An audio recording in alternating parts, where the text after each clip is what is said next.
Hello, guys. Let's learn the fifth chapter of English, that is quality. This chapter is from your honeycomb book. Let's go through this chapter line by line. I knew him from the days of my extreme youth because he made my father's boots. He lived with his elder brother in his shop, which was in a small by street in a fashionable part of London. The shop had a certain quiet distinction. Here, distinction means difference. The difference. This shop was different from other shops. What was the difference? Let's see. There was no sign upon it other than the name of Jesler Brothers, and in the window a few pairs of boots. He made only what was ordered. Means he was just making the boots that was ordered, not extra, and he was not doing any kind of advertisement for his shop. That was the distinction or the difference between other shops and his shop. And what he made never failed to fit. To make boots, such boots as he made, seemed to me then, and still seems to me, mysterious and wonderful. It means that he was perfect in his skill in his art. I remember well my shy remarks one day while stretching out to him my youthful foot. Isn't it awfully hard to do, Mr. Gessler? And his answer, given with a sudden smile from out of the redness of his beard, it is an art. It's a different kind of pronunciation here. It is an art, but the real English pronunciation is given here. It is an art. It was not possible to go to him very often. His boot lasted terribly. Lasted terribly means lasted very long. So he was a very good bootmaker. Having something, having something beyond the temporary, some essence of boots stitched into them. One went in not as into most shops, but restfully as one enters a church and sitting on the single wooden chair waited. A guttural sound and the tap of his slippers beating the narrow wooden stairs, and he would stand before one without coat, a little bent in leather apron, with sleeves turned back, blinking as if awakened from some dream of boots. Here the author presents the picture what he saw when he enters in his shop. So a guttural sound, the guttural means a harsh low sound produced at the back of the throat, a different kind of sound. And uh, his sleeves turned back means he was working, right? When we work, we just turn back our sleeves. Right. And I would say, how do you do, Mr. Gessler? Would you make me a pair of Russian leather boots? Without a word, he would leave me retiring whence he came. Here, whence means from where. He goes from where he came. He went from where he came, or into the other portion of the shop. And I would continue to rest in the wooden chair, inhaling the incense of his trade. What was his trade? Bootmaking was his trade, and the smell of leather and polishes maybe was the incense which was surrounding the author when he went to his shop. Soon he would come back holding in his hand a piece of gold brown leather. With eyes fixed on it, he would remark, "What a beautiful piece!" When I too had admired it, he would speak again, "When do you want them?" He just come to the point. Huh? He is very workaholic, I think. And I would answer, "Oh, as soon as you conveniently can." And he would say, "Tomorrow fortnight."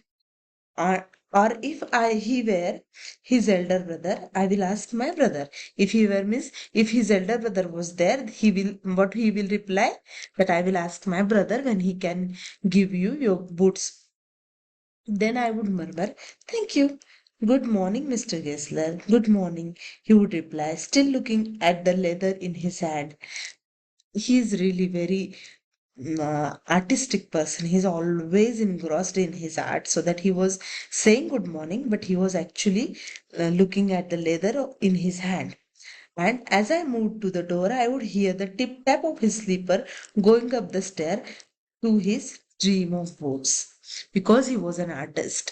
And the the description like tip tap of the sleepers, incense of his tread, all this tries to create the atmospheres around us. Means the writer is trying to give us the feel of that atmosphere which he has experienced there through the words. I cannot forget that day on which I had occasion to say him, Mr. Yesler, that last pair of boots creaked, you know. He looked at me for a time without replying, as if he were expecting me to withdraw or qualify the statement. Means he was not sure that really the boot that I made creaked. He was little astonished. But then he said, it shouldn't have creaked. Means I have made it perfect. It shouldn't have creaked. It did, I'm afraid. The author said that it really creaked. You got them wet before they found themselves. He said that you might have got them wet so that they are correct, not because of his skills or his bootmaking skills. I don't think so, the author says.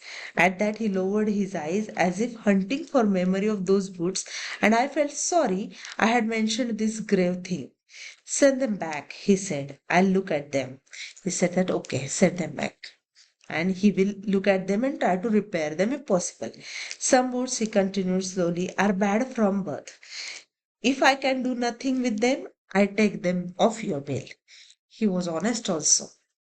Once only, I went absent-mindedly into his shop in a pair of boots, bought it an emergency at some large firm. He took my order without showing me any leather, and I could feel his eyes penetrating the inferior covering of my foot. Covering of my foot means boots, because that boots were not brought from his shop. So he was looking at them, and they were not perfect as his boots. So the author has used the word inferior covering of my foot.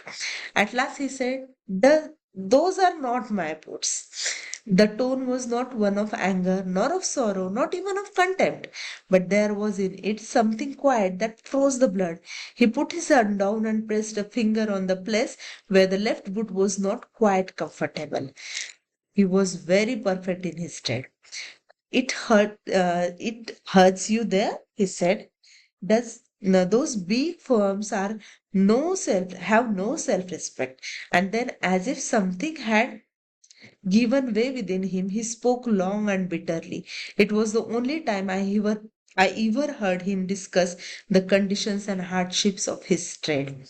Here, because these Gessler brothers are not doing any advertisement and focusing on their quality only, other big firms were actually focusing on marketing and advertising. Attractive advertisements actually attract the more customers to them, and these small firms were in trouble due to them. And so the author, in the first time the author senses the hardships of his trade, means he was not doing his trade smoothly. Actually, he was facing the competition there, competition, and the competition was not with quality. The competition actually was with their advertisement and the marketing strategies. But the person here was actually focusing on only the quality, only on his art, because he was not a businessman. Rather, more than a businessman, he was an artist. They get it all, he said. They get it by advertisement, not by work. They take it away from us who love our boots. It comes to this presently. I have no work. Every year it gets less, you will see. Means the advertisements actually are taking off their customers to the big firms. And looking at this, his lined face, I saw things I had never noticed before. Bitter things and bitter struggle. Actually, the reality of his business, and what a lot of gray hairs there seemed suddenly in his red beard. Means the author felt that the Gessler, the bootmaker, was not happy. He was actually sad. As best I could, I explained the circumstances of those ill-omened boots, but his face and voice made so deep an impression that during the next few minutes I ordered many pairs. They lasted longer than ever. Why he ordered many pairs? because he wanted to help that bootmaker financially. He doesn't need them maybe at that time, but he wanted to help him. He wanted to make him happy for some time by giving him many orders of boots. And I was not able to go to him for nearly 2 years. It was many months before my next visit to his shop. This time it appeared to be his elder brother handling a piece of leather. Well, Mr. Kessler, I said, how are you? He came close and peered at me. I'm pretty well, he said slowly, but my elder brother is dead. God. And I saw that it was indeed himself, but how aged and man. Means he thought that the person whom he was talking was the elder brother of the bootmaker, but no, he was the bootmaker himself, but he was looking more elder at that time. So he thought that he is his elder brother, but no, his elder brother was actually died. And never before had I heard him mention his brother. Much shocked, I murmured, oh, I'm sorry. Yes, he answered. He was a good man. He made good wood, but he is dead. And he touched the top of his head, where the hair had suddenly gone as thin as it had been on that of his poor brother, to indicate, I suppose, the cause of his death. Do you want any boots? And he held up the leather in his hand. It's a beautiful piece. Again, he's on his work. I ordered several pairs. It was very long before they came, but they were better than ever. One simply could not wear them out, and soon after that I went abroad.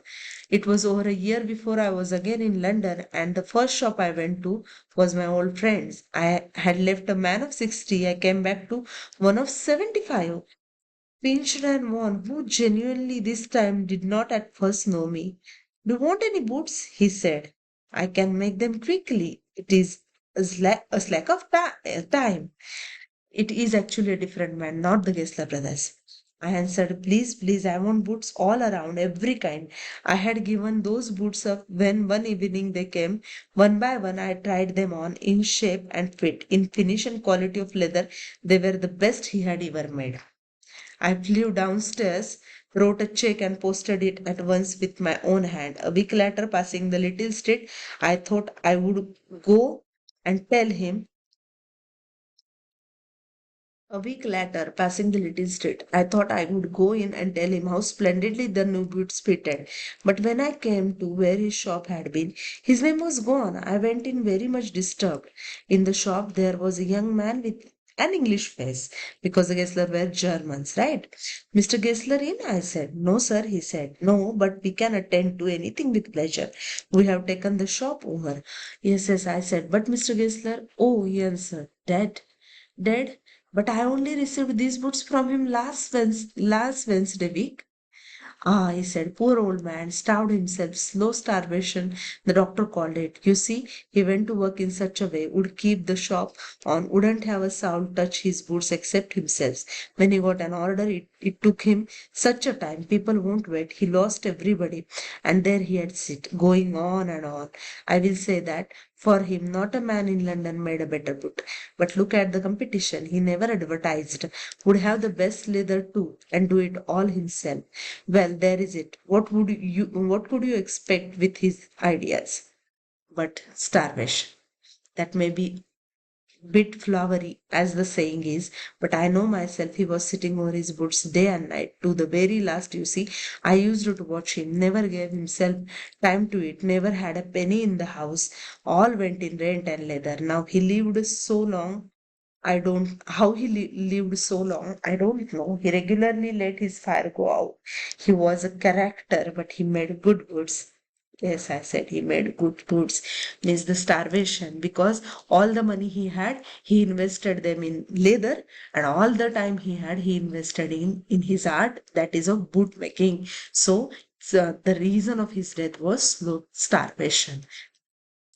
In next slide, please go through the written question answers, and working with language we will see in the next video. Please like, share and subscribe to this channel. Thank you.